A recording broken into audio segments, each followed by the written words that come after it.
महाराष्ट्राचा। नमस्कार, मी सुद्धा संध्या लाईव्ह मध्ये आपल्या सगळ्यांचं स्वागत। अकोला जिल्ह्यातील एका कृषी उत्पन्न बाजार समितीमध्ये शेतकऱ्यांची सर्रास आर्थिक लूट होत असल्याचा धक्कादायक प्रकार आता समोर आलाय।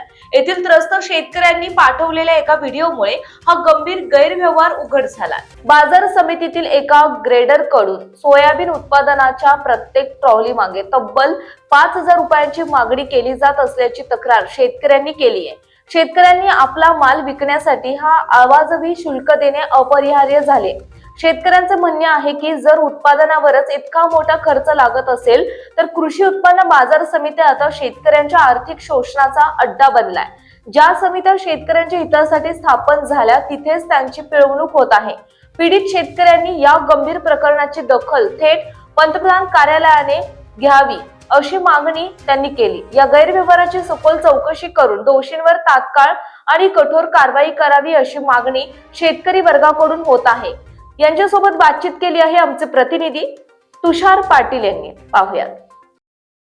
आपल्यासोबत आमदार अमोल मिटकरी आहेत। सर, आज सकाळी तुम्ही एक व्हिडिओ जो आहे अकोला कृषी उत्पन्न बाजार समितीचा ट्विट केला होता, काय नेमकी प्रतिक्रिया? अकोला जिल्ह्यातील अकोट कृषी उत्पन्न बाजार समिती आहे। एका शेतकऱ्यांनी मला तो पाठवला होता। एका ट्रॉली मागे 5,000 रुपये तिथला एजंट मागतोय, तिथला ग्रेडर मागतोय सॉरी। आणि जर अशा प्रकारे ग्रेडर सोयाबीन उत्पादक शेतकऱ्याला ट्रॉली मागे 5,000 रुपये मागत असेल तर हे कृषी उत्पन्न बाजार समित्या हा आर्थिक शोषणाचा अड्डा झाल्याचं माझं स्पष्ट मत आहे। माननीय पणन मंत्र्यांनी याची गंभीर दखल घ्यावी। मागे आम्ही हा विषय अनेकदा सभागृहात चर्चेला आणला, पण त्यावर काही जास्त उहापोह होत नाही, ही माझी खंत आहे। आज पुन्हा हा प्रश्न तुम्ही जो आहे तो सभागृहात मांडणार आहात का, किंवा काही नवीन त्याच्यावर तोडगा काढण्यात यावा या संदर्भात काही बोलणार आहात? 260चा प्रस्ताव कालपासून चर्चेला आलेला आहे आणि त्या प्रस्तावावर साधारणपणे शेतकऱ्यांवर चर्चा होत असते।